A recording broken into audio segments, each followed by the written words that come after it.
ରାଗ ରାଗ କଞ୍ଚା ଲଙ୍କା ଚକଟା ସାଙ୍ଗକୁ ଗରମା ଗରମ ବାମ୍ଫ ବାହାରୁଥିବା ମଟର ସିଝା ପାଣି ଆଉ ତା ସାଙ୍ଗକୁ ଯଦି ଥଣ୍ଡା ପାଗ ହୋଇଥିବ ତାହେଲେ ତାର ମଜା କିଛି ଅଲଗା ଆସିଯିବ। ଆଜି ଆମେ ବିନା ତେଲରେ ବହୁତ କମ ସମୟରେ ବନି ଯାଉଥିବା ପୁରୀ ପ୍ରସିଦ୍ଧ ମଟର ପାଣି ବା ମଟର ସୁପ୍ ବନେଇବା।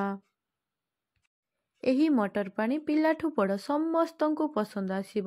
ଆପଣ ଥରେ ବନେଇଲେ ବାରମ୍ବାର ମଧ୍ୟ ବନେଇବେ। ନମସ୍କାର, ଅତସୀ କିଚେନ ବ୍ଲଗ୍ସରେ ଆପଣଙ୍କୁ ଅନେକ ଅନେକ ସ୍ୱାଗତ। ମଟର ପାଣି ପାଇଁ ଏଠି ମୁଁ 400 ଗ୍ରାମର ମଟରକୁ 3-4 ଘଣ୍ଟା ଆଗରୁ ବତୁରେଇକି ନେଇଥିଲି ଆଉ 3ଟି ଆଳୁକୁ ମଧ୍ୟ କାଟିକି ନେଇଛି। ଏବେ ସେଥିରେ 1 ଚାମଚ ଲୁଣ ଦେଇଦେବା। ଆଳୁ ବିଲକୁଲ ଅପସନାଲ ଅଛି, ଆପଣ ଆଳୁ ଚାହିଁଲେ ନେଇପାରିବେ ନ ନେଇ ବି ପାରିବେ। ଏବେ ପ୍ରେସର କୁକରକୁ ଗ୍ୟାସରେ ବସେଇ 4ଟି ହୁଇସିଲ୍ ଆସିବା ପର୍ଯ୍ୟନ୍ତ ଛାଡ଼ିଦେବା। ଏବେ ନେବା କିଛି ଆମେ ତେନ୍ତୁଳିକୁ ପାଣିରେ ଦେଇ କିଛି ସମୟ ପାଇଁ ବତୁରିବା ପାଇଁ ଛାଡ଼ି। ତ ଏବେ ଆମେ ଲଙ୍କା ଜିରା ପାଉଡର ବନେଇବା। ଏବେ ମୁଁ ଏଠି ନେଇଛି 1 ଚାମଚ ଜିରା, 3ଟି ଶୁଖିଲା ଲଙ୍କା। କଡ଼େଇ ମୁଁ ଆଗରୁ ଗରମ କରି ନେଇଛି। ଏବେ ସେଥିରେ ସେସବୁକୁ ଦେଇ ଭଲସେ ଭାଜି ନେବା। ତ ଏବେ ଏଠି ଆମର ଜିରା ଆଉ ଲଙ୍କା ଭଲସେ ଭାଜି ହୋଇଗଲାଣି। ଏବେ ତାକୁ ହେମଦସ୍ତାରେ ଦେଇ ତାକୁ ଭଲସେ ପାଉଡର କରି ନେବା। ଏହି ଲଙ୍କା ଜିରା ଗୁଣ୍ଡର ବାସ୍ନା ଏତେ ଭଲ ଆସୁଛି ଯେ ଆମର ମଟର ପାଣିର ଟେଷ୍ଟ ପୁରା ଦ୍ୱିଗୁଣା ବନେଇଦେବ। ଏବେ ଆମର ଜିରା ଲଙ୍କା ଗୁଣ୍ଡ ପାଉଡର ପୁରା ରେଡି ଅଛି। ସେମ୍ ହେମଦସ୍ତାରେ ଆମେ 1 କଞ୍ଚା ଲଙ୍କା, କିଛି ପୁଦିନା ପତ୍ର ଆଉ 2 ଖଣ୍ଡ ଆମ୍ବ କଷି ଅଦାକୁ ନେଇ ଭଲସେ ଆମେ ଛେଚିଦେବା। ୟା ଜାଗାରେ ଆପଣ ଏଇ ନର୍ମାଲ ଅଦା ମଧ୍ୟ ନେଇପାରିବେ, କିନ୍ତୁ ଆମ୍ବ କଷି ଅଦାର ଟେଷ୍ଟ ପୁରା ବଢ଼ିଆ ଆସିଥାଏ ଆଉ ତାର ଟେଷ୍ଟ ମାନେ ସେ ନର୍ମାଲ ଅଦା ଠାରୁ ଟିକେ ଅଲଗା ଅଛି। ତ ସେଥିପାଇଁ ମୁଁ ଏଠି ଆମ୍ବ କଷି ଅଦା ନେଇଛି।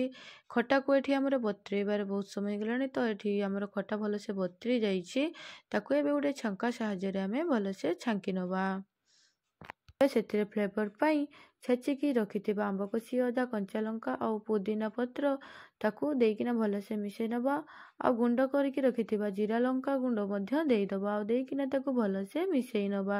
ଏବେ ଆମର ପାଣି ପୁରା ରେଡି ଅଛି। ଏପଟେ ମଟର ଆମର ମଧ୍ୟ ସିଝିଗଲାଣି। ଦେଖନ୍ତୁ ମଟର ଏମିତି ସିଝେଇବେ ଯେମିତି ଗୋଟା ଗୋଟା ଥିବ କିନ୍ତୁ ପୁରା ସିଝି ଯାଇଥିବ। ମୋର ଏଠି ମଟର ସିଝିବା ପାଇଁ 3ଟି ହୁଇସିଲ୍ ଆବଶ୍ୟକ ହେଲା। ତ ଆପଣଙ୍କର ମଟର ଉପରେ ଡିପେଣ୍ଡ କରେ 3ଟି ସିଝିବ କି 4ଟି ସିଝିବ। ଏମିତି ଫୁଟୁଥିବା ଅବସ୍ଥାରେ ହିଁ ଆପଣ ମଟର ପାଣିଟି ବନେଇବେ। ଏବେ ନେବା 1 କଞ୍ଚା ଲଙ୍କାକୁ ଚକଟି ନେବା। ଚକଟି ନେଇ ସାରିଲା ପରେ ଗରମା ଗରମ ଫୁଟୁଥିବା ମଟର ପାଣିକୁ ଏଠି ଦେଇଦେବା। ଏବେ ସେଥିରେ ଗୋଳେଇକି ରଖିଥିବା ଖଟା ପାଣିକୁ ମଧ୍ୟ ଦେଇଦେବା। ତାପରେ ଆମେ କିଛି କାଟିକି ରଖିଥିବା ପିଆଜ ଦେଇଦେବା, କିଛି କାଟିକି ରଖିଥିବା ଗାଜରକୁ ଦେଇଦେବା। ଏଠି ମୁଁ ନେଇଛି ପିଆଜ ସାଇଁ ବା ସ୍ପ୍ରିଙ୍ଗ ଅନିଅନ, ଆଉ କିଛି କଞ୍ଚା ଲଙ୍କା ମଧ୍ୟ ଦେଇଦେବା ଆଉ କାଟିକି ରଖିଥିବା ଟମାଟୋକୁ ଦେଇଦେବା। ଆଉ ଏବେ ସେଥିରେ 1 ଚାମଚ ବିଟ ଲୁଣ ଦେଇଦେବା, 1 ଚାମଚ ଚାଟ ମସଲା, 1 ଚାମଚ କୁଟିକି ରଖିଥିବା ଜିରା ଲଙ୍କା ଗୁଣ୍ଡ ଦେଇଦେବା ଆଉ କିଛି ଧନିଆ ପତ୍ର ଦେଇଦେବା। ଆଉ ବେଶୀ ଫ୍ଲେଭର ପାଇଁ ଆମେ ସେଥିରେ ଫାଳେ ଲେମ୍ବୁକୁ ମଧ୍ୟ ଚିପୁଡ଼ି ନେବା। ଲାଷ୍ଟରେ ଚିଲି ଫ୍ଲେକ୍ସ ଦେଇ ତାକୁ ଭଲସେ ମିଶେଇ ନେବା। ଏବେ ଆମର ପ୍ରସ୍ତୁତ ହୋଇଗଲା ମଟର ସିଝା ବା ମଟର ପାଣି। ଆଜି ପାଇଁ ରହିଲି, ପୁଣି ଦେଖାହବ ନେକ୍ସଟ ଭିଡ଼ିଓରେ। ଜୟ ଜଗନ୍ନାଥ। ମୋ ଯଦି ଏଇ ଭିଡ଼ିଓଟି ଆପଣମାନଙ୍କୁ ପସନ୍ଦ ଆସିଥିବ ତାହେଲେ ଲାଇକ୍ କରିବେ, ସେୟାର କରିବେ, କମେଣ୍ଟ କରିବାକୁ ଜମାରୁ ବି ଭୁଲିବେନି।